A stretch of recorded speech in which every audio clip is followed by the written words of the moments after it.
Hello, everybody. This is SeetherCord here, and welcome to another episode of the amazing, awesome Netflix original series known as SeetherCast, also available on Spotify. Not yet, but it probably will. Today we have on an amazing guest, which was a guest on my podcast, I believe 2 years ago, I think. So we're finally going to bring in another person outside of Wolficide to come back to the podcast, and it's finally not for like a kind of low-key therapy session or a private like kind of free sponsorship, or like Wolficide be like, hey, it's free real estate, you know? So please introduce yourself, guest. Hello, everyone. I am Amoris Skunk, and as you guys would have known me from 2 years ago, Remy Fox. I decided to update my channel a little bit just because I wanted more or less I was getting a new persona, and so I kind of had to move Remy Fox out. But I'm pretty excited with the current one I have. I enjoy her design a lot. Anyways, I just wanted to start doing YouTube again because I took a long break just because the setup I had was terrible. I actually said this on my own channel. The last time I was on this podcast, I had two phones. One phone was for Discord, the other phone was to record the audio, and then my editing software that I was using was iMovie on my school computer. Oh, dang. Got to get that Chromebook, I imagine. It was actually, well, I mean, it was a MacBook. It was a MacBook. Oh, for reals? Yeah. Oh, man. Rich prep school, because when I was in high school, we had freaking Chromebooks, dude. I mean, it is literally for school computers. Even though it is a regular public school, I would say it's probably one of the more rich schools in Oklahoma, but that's because Norman Public Schools is what it is. It's called Norman North, and that high school has a lot of money. Correct me if I'm wrong, like, is Oklahoma near the border of Canada, or is that just in the middle of the country, I would assume? No, Oklahoma is southern. We're, like, right around the middle, but we're more towards the southern side. Yeah, it's the one that's shaped like a frying pan, I think. Yes. Okay, sweet. You know, it's pretty cool. Anyways, so yeah, we have formerly known as Remy Fox, aka Amoris Skunk, back on the podcast. And again, so we're going to basically just take a time to bring them in because they are a Patreon supporter, and we broke like up a deal with everything, like not having a specific personalized video to make. Instead, why don't you come on the podcast? You know, we broke a deal. So he's on here now. So we're going to take a little bit for you to kind of reintroduce yourself and kind of explain like what got you into the furry fandom, what got you into making furry YouTube videos, and what made you make the transition from Remy Fox to Amoris Fox, but also, or Amoris Skunk, I'm sorry. Before I do, I gotta ask, I think you've been at you're like 40 subscribers right now. I remember you were at like 10 or something during Remy Fox, I think. Yeah. Are you at like 40 or 50? I'm almost 50. I'm at 47 right now. Trying to keep improving. Ooh, cool, that's awesome. I did notice that what I've noticed now with like furry YouTubers compared to when I first started YouTube is like it's getting like way easier to get your first 100 subscribers now than it used to be. Yeah, I mean, whenever I started 2 years ago, I ended off at 40, and I was like, huh, that's like a lot faster than my crappy Minecraft Let's Play channel that I made so many years ago. Oh my god, you got to give me a link to that. It doesn't have Let's Play. It doesn't have Minecraft Let's Plays now. I deleted all those because I was I regret it, but it's all video. It's still crappy video game Let's Plays, including one where I kind of bullied my best friend, and I feel terrible for that. Oh man, I was kind of a douchebag. That sucks. I was so mean many years ago. But anyways, we all improve, you know. We improve. Yeah, it was like 5 years ago. So I mean, 8th grade me would have. I kind of expected him to be kind of an a-hole. All right, so yeah, it's pretty much explain what got you into the furry fandom, and then what got you into YouTube, and then what made you change the channel design and character and all. So what got me into the furry fandom, I can kind of remember. It's a little more iffy than I knew before, but I liked a lot of the art, and I've always loved creativity, and I've always loved like the idea of just expressing myself in a way I want to. And also, I just love meeting introverts, and the furry fandom has a lot of those, which will actually be something I want to talk about a little bit later. But I love meeting introverts, and I love meeting people that, kind of have like social anxiety and stuff like that. That normally won't show themselves, but in this situation will, because admittedly, I'm not an introvert. I'm a very extroverted person. I love being around people all the time, but I would like to meet people that don't usually do that as well, instead of just other extroverts. And and also, like, can I say one thing about introverts though? Yeah. Pretty much introverts, considering the can't say it, but this thing that's going on in the world right now. Pretty much the introverts are like the dominant ones now. They have the upper hand. I have had to rely on actually I work a retail job, so that's probably saved my sanity. Oh yeah, I bet. But yeah, anyways, that was one of the bigger reasons I really got into it, and I just love the art. And if I will be honest, before I joined the furry fandom, my favorite type of art to look at was not the best, but now I like looking at, what's the right word? Not, let's just say normal art. We'll call it the most normal art you can get in the furry fandom is more of what I look at now compared to before. Normal. Normal compared to what I looked at a lot before. But anyway. Okay, like we're going from furries. I don't know what you can get more abnormal than that. I don't know. More or less what a lot of furries like to do. Look at. Okay, let's move on. Let's go. So, all right. Moving on from that topic, I just enjoyed looking at a lot more art from artists of all types from the I look at the r/furry Reddit a lot, and I really enjoy just most things about the furry fandom. That's just what got me into it, I guess. And also, I think the idea of going to conventions and fursuiting is really fun, which I want to get a fursuit at some point. At some point, when I was doing my channel update, I was like, hey, I'm saving up all this money. And then I was like, fuck, I've got to pay for a lot of things now. And so now I don't have all that money, but I can get it at some point. Oh, yeah, for sure. Now, what got you into directly making YouTube videos under, Remy Fox? Has there been anything outside the furry fandom that influenced that? I mean, my drive to just be popular in general. It's not like... I hope this doesn't come off as a bad thing, but I have a drive to want to be, known by people, and I want to be, quote-unquote, popular in some ways. I don't mean, I'm not saying popular like a million subs. I don't expect that out of furries. But I mean, one of my bigger goals is, maybe, one of my main goals right now is I want to hit, 10K, but that's probably going to be a long-ass fucking time. Oh, but so... Hey, if I could do it, if I'm nearly able to do it, then you can do it. Yeah. You make the same kind of content as me, so probably you got a chance. It'll take a few years. So yeah, though I do plan to, if I ever do get a fursuit, I actually do want to I think fursuit videos would actually fit me a lot more, because whenever I talk, I move my hands around a lot, and I'm always trying to do expressions of my body, and it's a lot harder to really get that out there over voice anyways. But anyways, for sure. One of the other inspirations was legitimately, I think I've mentioned this before, I even said this on Twitter, your channel was one of the bigger ones that actually did get me wanting to make furry content and also just get into the furry fandom in general. Because I was like, alright, I want to research furries. And I was like, I'm going to look up a random furry video, and I see this SeetherCord, I see this really fucking, at the time I was like, God, this looks really fucking weird, but alright. No offense to your persona. I'm somewhat flattered, I guess. Thank you. I guess maybe not. I mean, I enjoy the look. I enjoy the look of him a lot. But before, I was like, man, that pink hair and that blue, huh? I was like, it's like my eyes. But I enjoyed the design. It actually looks a lot I like the profile picture you currently have. It looks really nice. But on Discord, yeah, Discord. On Discord, it's different. Yeah.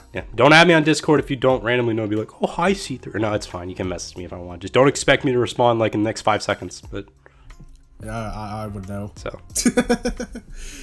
But anyways, yeah, you're fine. But anyways, yeah.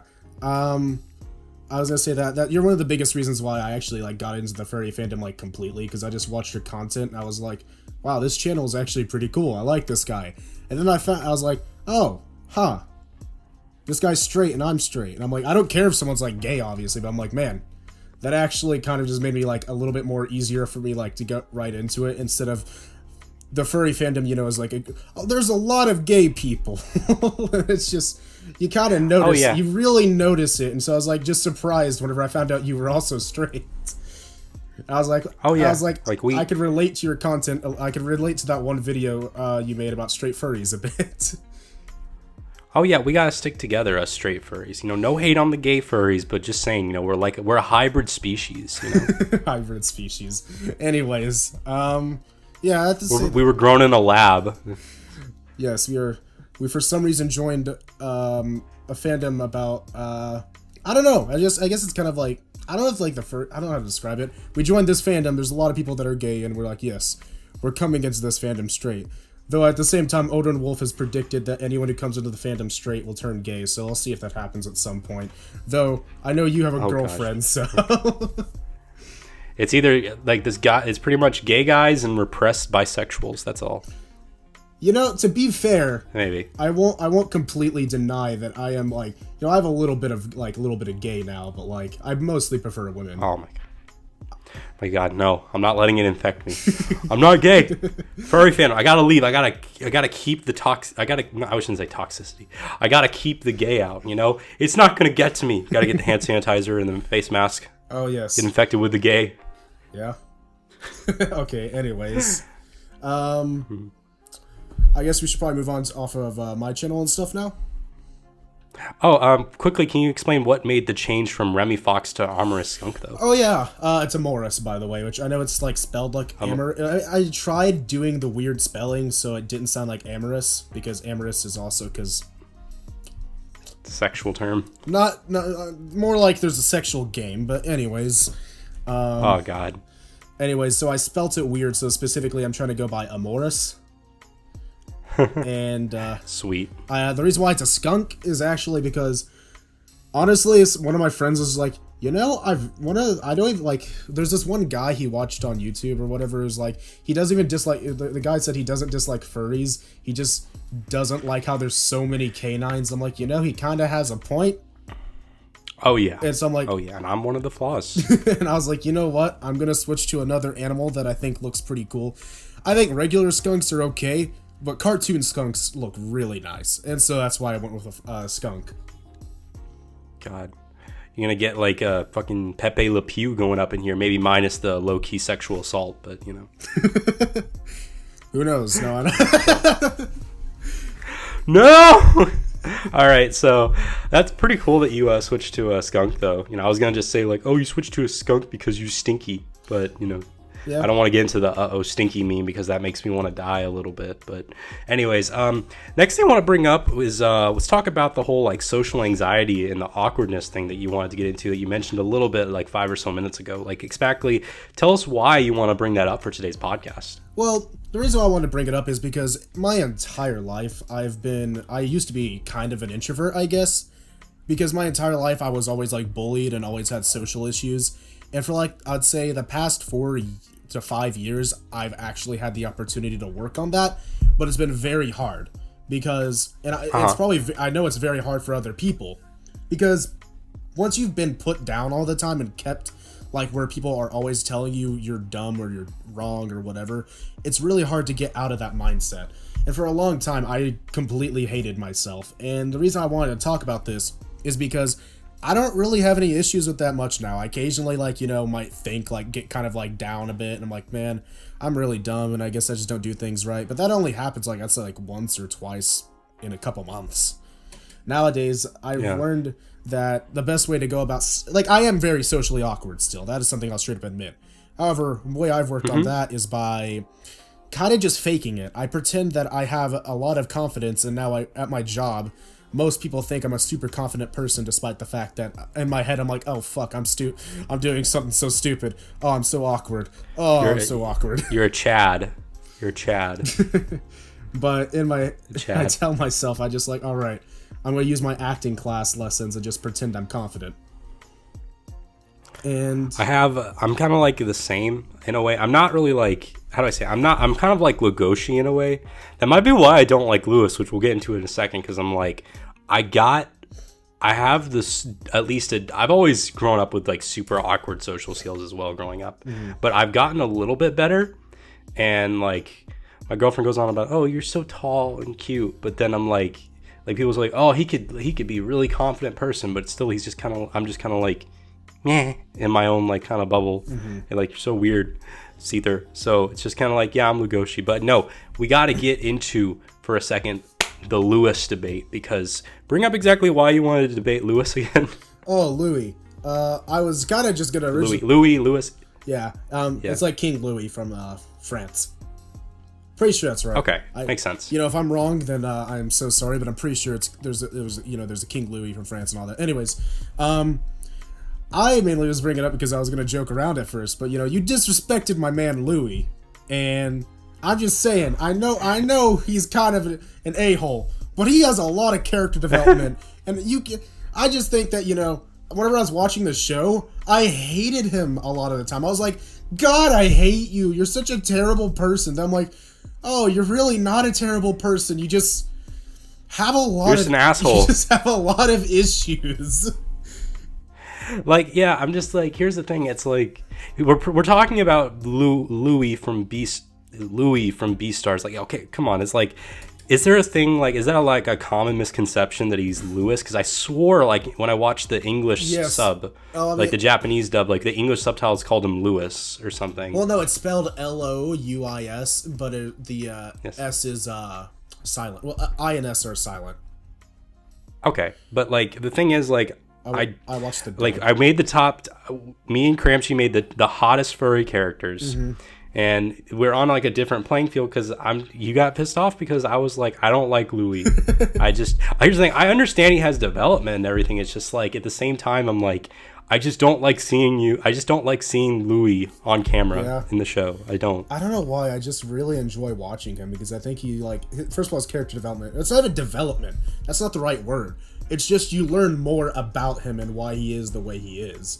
Because I think he generally is good at heart. It's just that he tends to be really bad at showing it. Honestly, if there's any character he reminds me of, which is my favorite character from this show, is Vegeta. From Dragon Ball. Dragon Ball. Because my mind was going to My Hero Academia. I don't have the time to watch Dragon Ball. You see, I don't either. I watched Dragon Ball Z Kai when I was a little kid, and I watched Super over the course of 4 years when the entire show was out. So, oh wow. So I mean, well, not the entire show, but like, you know, a big chunk of the show was out, and then when the show finished, it took me like a year or two to actually finish it. So I just watched it slowly over time. I never binge watched it. But the character of Vegeta, you know, he's a nice guy at heart, and I'd say he's better than Goku as a dad. But he tends to be an a-hole, like, of how he does things. And I feel like Louis is kind of the same way. Because the thing is, Louis does seem to care about Legoshi a lot more than he lets on. I think one of the best scenes that shows that is the ending of episode 4, you know, when they actually have to do the performance and stuff like that. Oh, yeah. And then, like, he helps him out and everything, but then, like, right after the show's over, you're on probation. Yeah, but I mean, it was just what he said at the scene made me literally, I literally was crying because of what he said towards Legoshi and Bill. Like, Bill, I was like, yeah, talk that guy down. And what he said to Legoshi was just maybe like, oh my God, it's so beautiful. And it was just... But I actually, we'll go into a little bit more maybe on another time outside the podcast, but we got to kind of get back to the whole social anxiety and awkwardness thing. But I wanted to bring up the Louis thing. This episode's probably going to be called the Louis debate. Who knows? Oh, yes, because that's relevant to the entire podcast. Yeah. But anyways, the social anxiety and the awkwardness, like, it's kind of, you said that you wanted to get involved with the furry fandom because you yourself wanted to grow out of that introversion and kind of step into the more extroversion. It kind of helped you out. And also you dealt with, like, you know, bullying and everything. One of the ways the furry fandom actually helped me was very recently, the faking my confidence thing is one of my friends told another friend who, you know, didn't know I was a furry that I was a furry. And it broke me apart. I felt terrible. So then, since that day, I've gotten the mindset of if the best way to, like, keep myself from ever having to deal with something like that is have no secrets. And that's actually helped my confidence a lot. I just tell everyone what what I like and what I'm into, because if everyone knows, there's no way it could ever come down on top of me later. Tell the viewers what your credit card number is right now, if you're truly fully open. All right, so my credit card number, here it is. Discover. I'm not being serious. 1, 2, 3, 4. No. The social security number. All right, so that's 1, 2, 3. Okay, no, I actually do have that memorized, but I wouldn't say that. Woo! Okay, we're gonna stop now. All right, but yeah, it's really cool that you were able to kind of use the furry fandom, and I think a lot of people genuinely do. And to me, a lot of people have issues with the furry fandom, and I wish people don't have to like furries, but I feel like what I'm about to say is like the one thing I feel like people could at least understand is that a lot of people who like struggled in their life growing up, be it with social awkwardness or like making friends or depression and loneliness, I feel like the furry fandom was a genuinely like positive and great way, if you're doing it the right way, by being around positive people in the furry communities to help kind of move away from that negative past. Like I have a very sad, depressing kind of like mindset back in high school, and I was really upset and depressed all the time. And again, it's better that I went to the furry community to build up my social life and social circle. Like again, I wouldn't be in a foreign country right now, and I wouldn't have a awesome, amazing girlfriend for the past 3 years if it wasn't for this community and fandom. And again, I could have took a lot of that anger and frustration and upsetness in high school and bullying, and could have just, probably turned to like drugs or alcohol, or probably like, did something horrible. But, I didn't do that. So I'm glad. And I'm glad that you also took a good pathway to turn that bad experience into something positive, Yeah, I was going to say that one of the biggest things that did affect me, and I will say this is one of the reasons why I get pissed off with high school and middle school. Wolficide, time for a Wolficide therapy session. Oh my gosh. Not really though. I mean, I don't even care now. Like, this is stuff that's all in the past, and I've gotten a lot better with it. But what really affected me, and 2 years ago, by the way, I don't know if you were able to probably tell, I was so like nervous and awkward. Like, I was really bad at that time. Because that's when I first was starting to finally like transition to a new friend group, and my old friend group literally treated me like I was worth nothing.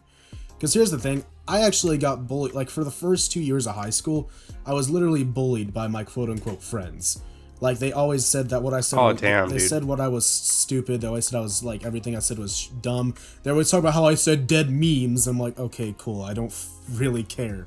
And they just I already didn't like myself, so I just started to hate myself more.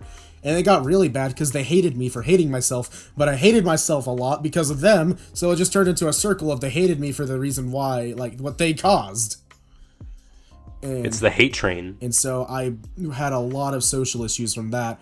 And then also for, like, many years I was in private school, and when I was in private school, I also had literally, like, 1 or 2 friends, and one of my best friends betrayed me to get with a girl that I originally liked, so... Oh, that you don't ever do that with a friend. No, you don't trespass on a girl just because from a friend. You don't trespass a good friend's girl. That's like the number one rule of like bro code. Bros before hoes. Yeah. And because of that, who knows? Yeah, I was gonna say because of all that, that's kind of why I actually had a lot of social awkwardness. I didn't know how to speak to people. Like, legitimately, when I would go to video game like Super Smash Bros. Tournaments and stuff, I was an awkward person. I did not know how to speak human. Oh yeah, like the only thing I kind of like get that kind of sense with now is when I like practice my Spanish and I try speaking to like a fluent Spanish person or a native tongue Spanish person, and then like my brain just like freezes up, so I'm like that habla como está. Yeah. But anyways, all that, I just had a lot of issues speaking because I legitimately, I like if we're gonna talk about Beastars again, I like the character Legoshi a lot because there's some things I can relate to him too. Because I've always been like, okay, I'm not tall, but like I am large, and I have like this for some reason intimidates people. I have a large amount of facial hair if I don't shave it, which I try to, but it grows so fast. I look like a large person who like could hurt someone, and also I have a pretty deep voice. So I mean, like, I could kind of understand the Legoshi thing too. Mainly just with the fact that I could relate to the character, how like he is bullied a lot, the character, because oh yeah, he is, and I feel bad for him. He's also super socially awkward. I'm like, man, I was so socially awkward a long time ago, and for same. I just I like that character a lot, and yeah. Okay. That's nice. It's good that you were able to, again, use this fandom as a platform to help not only make new friends and to understand people who might be different from you, but also to get a more positive lifestyle in after your bad experience in the past, and also to, grow your self-confidence. So that's great. The fandom. And the last thing I wanted to talk about... One more thing. The fandom did also affect one more thing. I would say my views on LGBT got both affected by the fandom, and also there was a trans girl that I did fall in love with at one point, and okay, that's nice. I would say all that type of stuff more or less affected on my views on LGBT, where while I'm not like heavily into it, I've become a lot more accepting than I used to be. Oh yeah, it's LGBT now is just kind of like a it's kind of like a thing that not even like really it's not really like a bipartisan thing that much anymore. It's kind of become like ingrained in most of like societies, really. Yeah. So it's not really like not every society. Some haven't progressed as much, but yeah, it's like I think I make up this funny meme how like being gay in like 2010 is like I'm gay. It's like oh my god, I'm here to support you and all. You're my friend. It's okay. And then being gay in 2020, and then like there's like a South Park meme where it's like Butters and Stan, and Butters is like, now you know my terrible secret, and then Stan's like, you're gay? It's fine if you're gay, Butters. I don't care. That's pretty much how it is being gay now at this point. Well, yeah, I was gonna say that. I mean, I kind of like that, though. I live in Oklahoma, and I live in Norman, so like that is by far the gayest part of Oklahoma. But oh wow, furry capital of the U.S. You know. I was gonna say that Tulsa specifically. While I love a lot of the Tulsans, like I have a lot of Tulsan friends, it can be a lot of people there can be very anti-LGBT, and I know that one person I was friends with went to Tulsa once to play at a tournament, and on her like whenever she was going to go eat food and stuff, she got like treated terribly. Oh damn, I'm sorry about that. Yeah. But yeah, now that you mentioned the tournaments, let's go into the last thing you wanted to mention today, and that is talking about Smash, the non-furry stuff for once. Let's go into Smash competitiveness. All right, so one thing that currently has happened a lot that's changed from my last video, I wasn't like, power ranked, which is more or less the top 15 players, but man, I have actually improved a lot from before. I literally got into like the I was like top 21 players at one point, like one of the top 21 players in Oklahoma. I'm by far the best Zelda player in Oklahoma. Oh, sweet. Like, nobody... Zelda player. Oh, you're playing as Princess Zelda. Yeah, I play Zelda, and I've stuck with her for so long, and now she's been buffed. I'm like, yes, you've just given me more power. I got a question, though. Is that for like Melee or for Ultimate? Smash Bros. Ultimate. Okay, I gotta ask though, like, do they qualify both Zelda and Sheik as one character, or they have like their separate like tiers or something? Oh, in Ultimate they are separate characters, so they are definitely. Okay, got it. I would say Sheik is worse in Ultimate though, which I don't care what anyone says. Sheik is worse. Sheik cannot do crap. Literally gets like 20 hits on you. It's like, oh, okay, I took 25% of damage. Yeah. I do Zelda. I do one forward smash. Now what? I get that same amount. I wanted to ask, when it comes to like Smash or competitive Smash, what really got you into doing competitive Smash or just competitive gaming in general? Like me personally, I'm the type of person who wants to experience as much of gaming as I can. So I'm not really the type of person to do like competitive gaming. Like the most I ever did was I used to speedrun Super Mario Sunshine in this one other video game, like maybe for like a few months, and that was it. The thing is, like, I can't keep myself to playing the same game over and over again. But what got you into it? What keeps you stuck to one game for so long? Oh, well, you see, the thing is, it's not even that, because I'd say specifically now I'm definitely not stuck on just one game. But for the longest time, what got me into competitive Smash was at first when I played Smash for the 3DS, was like okay, I played Melee. I was a Melee player, but I didn't play it competitively. I played it casually. When I first started really finding a competitive drive, is I played the 3DS game, and I was like, man, this game's kind of boring now, and I sold it. But then, like a year later, I started going to public school, and I met my old best friend from years ago, and he played Smash, and I was like, okay, I'll buy the game back. And we played literally every single day, and he was into the competitive scene. Like, he wasn't a player, but he just liked the competitive scene and watching it. So slowly but surely, I got into the competitive scene, and my freshman year of high school, I went to my first tournament. And as you can imagine, I got my ass fucking beat. But... Oh, wow. I was literally shut down. I literally stood no chance. I thought I was going to win at least one game, but nope, not even one game. I just got shut down. I've only been involved with one tournament in my life, so yeah, I understand. I was going to say that anyone who does decide to get into competitive gaming, your first tournament, you're going to lose really bad. Unless you're going to a casual tournament, you're going to lose. I'm sorry, unless you're a prodigy. But can anyone can even people who are like genuinely bad at Ultimate or any game, can they genuinely learn? Can enough practice genuinely make you a decent competitive Smash player? Yes, because I was terrible. Oh my god, I was so bad. Like when I talked to you years ago, I was still so bad. Like I look at what I did back then. I didn't know how to combo half the time, which is an important thing in a fighting game. Yeah. So yeah, I would say anyone could still, even now, still get into it. I know this one guy who's really close to beating me a lot of the time, who only started like I'd say half a year ago, and he nearly beats me. So, he's taken a game off me a couple times. Like the dude scares me, and he's new. Oh, yeah. So I mean, if you put in the time now. Yeah. Would you say like competitive Smash or like most competitive gaming, or at least competitive Smash at least, like would you say that it's kind of a mixture of both like practice makes perfect, like kind of building up the muscle memory and also kind of like a little bit of strategizing and like knowledge? I would say strategizing and knowledge is very important. And also muscle memory is important for combos and stuff like that. And then also just being able to move your character. I would say what really comes from learning is going to a lot of tournaments, because you can get advice from other people. Getting advice from other people is very important. Oh yeah.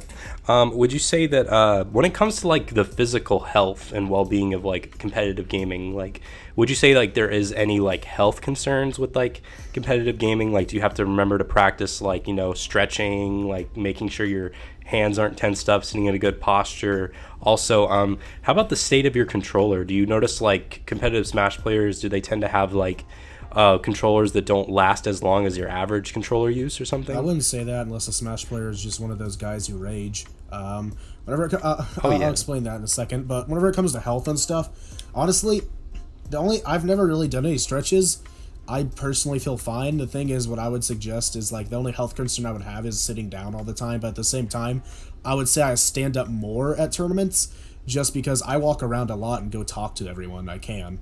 So I'm usually standing all the time, and so my posture is not that bad either. The only time my posture gets bad is when I'm like intensely focused and I get down to look at the screen. Oh yeah, for sure. But outside of that, yeah, I can definitely see that. Outside of that, I usually have pretty good posture whenever I'm playing. I would say I'm more concerned for the melee players than the Smash Ultimate player, because the melee players have to carry CRT TVs around all the time. And those things are heavy. Oh yeah, for that frame perfect. Oh yeah. And the cancer risk, or not really that, but would you say? Would you say if this might sound like a stereotype or something? I don't believe it, but I'm just curious. Like when it comes to like the sanitization, or a lot of stereotypes you would hear with like competitive gaming, like is that true? Like, or is it not really that true? Like, do most like competitive Smash players or competitive players tend to like fit like a stereotypical kind of like nerdy gamer, or like they're like I literally have military. They don't. There's so many military men that play in Oklahoma, dude. Well, what about like in terms of keeping your like hygiene up, or like keeping? I would say is honestly in Oklahoma specifically. Like I'm just saying, Oklahoma, pretty good. I've not had that guy where I'm like, oh God, you smell terrible. However, I went out of state, because I go out of state now. I went out of state to go to, I think it was, I'm trying to think. Gosh dang it, I can't think right now. God, I can't, that's ridiculous, because I went to Texas and then the other, Missouri. I went to Missouri.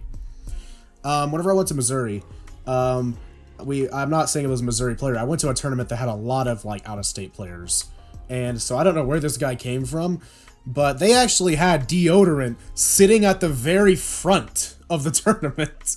Oh, that sounds horrible. Because the fact that they had to leave have it it there. them. And then when I went to go sit down to play with a couple of Pac-Man players, I started playing and I was like, "What? I think I smell something." I was like, "Oh my god! Oh my god! Did this guy not shower? What the hell?" I was like, my nose was in so much pain because I was just immediately would you consider like competitive gaming like actual like competitive gamers, like would you say like in some ways they would classify as actual athletes, or not really? Not really. I literally get I saw like video documentaries where like they would take them to the gym, like practice like exercising stretches or like muscle growth for their fingers or something. I mean, I have heard that like some speedrunners who spend a lot of time playing develop like carpal tunnel. Oh no, that is one thing that does definitely happen. Like the game, me playing Smash is definitely going to give me more arthritis issues as I go on. Stretch those fingers. Stretch those fingers before you play. Yeah. Stretch them fingers. Because I play like really, like how I play the game is really fast. But oh yeah. I was going to say that one of the biggest things I was going to say as an update for me is just the fact that due to current events, I didn't even get to do this, which makes me so sad. But I'm at the point where people are literally paying me money to play. Like, just go to a tournament. They're like, all right, here's this money, play the tournament. I'm like, cool. Oh, do they like see you at other tournaments and they're like, hey, this guy's got some skills, and then they like slip you some money, be like, hey, show up here at this date and time. It was someone who saw me and was like, oh yeah, also I did get referenced a bit, but still, they still saw me and was like, okay, yeah, they're pretty good, and I was legitimately being paid like just to enter a tournament, and that was something that had me really happy, because that's one of my main goals of tournaments, is just being like able to play it for free is amazing. Though I knew if that tournament does come back, they said they would still hold on to the deal. Okay, that's pretty cool. I'm really proud and happy of you. Like 2 years of practice got you to that point. And the same thing will happen with YouTube for you. Yeah, so that's awesome. Is there anything else you wanted to mention before we end it off for tonight? Because we pretty much got everything covered for the most part. I know we were going to like cover some random stuff, but we're getting at about the time limit of like 35 to 40 minutes. So. Well, we already discussed this in the last one, but as always, I guess I would like to say one of the things that I still strongly believe about the furry fandom. Like, I really love the furry fandom, but there's always just one thing. Same. There's always just this like one or two things that really bother me, and it's the fact that we're open, but we're not open. And the thing is, I used to be terrified. 2 years ago, I was so right wing. Like, I was not a Republican, but man, I was super right wing, and I was terrified if I said my opinions, I would literally get like canceled. I'm not worried about that now because my opinions have definitely changed a lot. It's kind of a weird. I'm really mixed up now, but at the same time, I don't like how like politics always seems to be a huge thing with like furries attacking each other.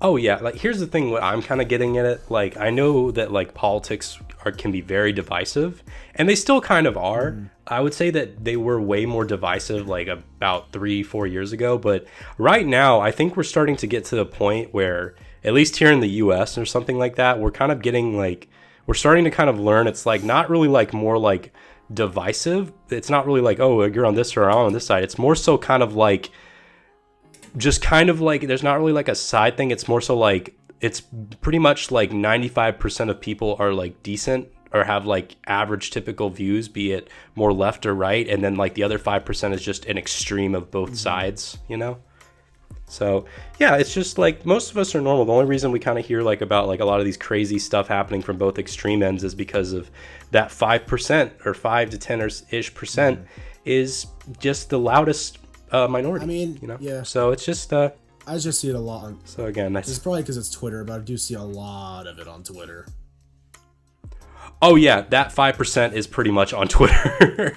Man, because the other 95% either don't talk about politics on Twitter or they have lives. So yeah. But that's me. I probably sounded judgmental there, but I am kind of fed up with politics at this point, and I'm kind of just like, I want the dumb people to stop, but you can't. Like, stupidity is a force of the dangerous thing to exist on the planet, but that's just me. Yeah. I mean, I was just gonna say that, like, I mean, in my opinion, I don't worry about politics as much now. I just still kind of pay attention to it occasionally because to me it's important.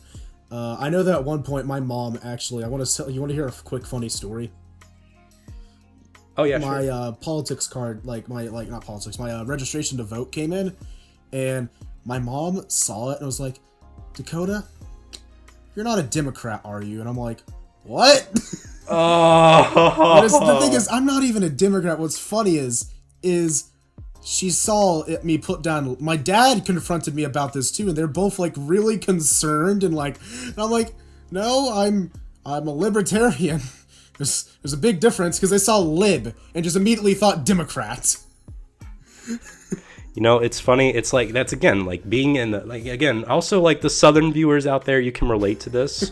It's kind of like when you grow up in the South, it's like, if you have any kind of opinion that doesn't fully embrace like a kind of conservative mindset, you're either labeled as a libtard, communist, libtard, or a libtard. Yeah, libtard. I used to call people libtards as a joke, but I used to use that term all the time. And now I'm like, I never was. I was like, I was gonna say, now I'm on the scale, like on the political scale. I think I'm literally where the quote unquote libtard is. Because so it's like, that's like having like, you have like what, 5% of your like view, your I don't know. I don't want to keep going into this. We're gonna get some hate, but I'm not here to divide And it's really not, I don't care if like the viewers watch who are conservatives or liberals. I noticed that most of my viewers tend to be more like liberal. Yeah. But however, like I'm fine with the conservative viewers. I mean, I have some conservative. You know, as long as it doesn't just get ridiculous. Yeah. So that's pretty much it. Yeah. But again, like everyone here is welcome. It's just don't be an asshole and you'll be fine. Yeah. Everyone's welcome here. Just don't be an asshole. Yeah. You know? Or don't be a weirdo. I literally have one person who. Weirdos are fine. Don't be a creep. That's the better word. Oh yeah. Yeah, so we're pretty much done here for today. Again, thank you so much. Let me try saying it right. Amoris, right? Yes, Amoris Skunk. Did I say it right? Yes! Thank you so much, Amoris Skunk, for coming on to the SeetherCast podcast. Again, everybody. And remember to check out all of their social media. You want to basically shout it out right now before we head out? Just tell everyone what you got. I was going to say, I have YouTube. And then I guess I technically have a Twitter, but it's no longer a furry Twitter, so I'm going to have to get that figured out. If I make a new Twitter at some point, I'll just give it to you in a link. But right now, I don't even have a furry Twitter. I just have a regular one.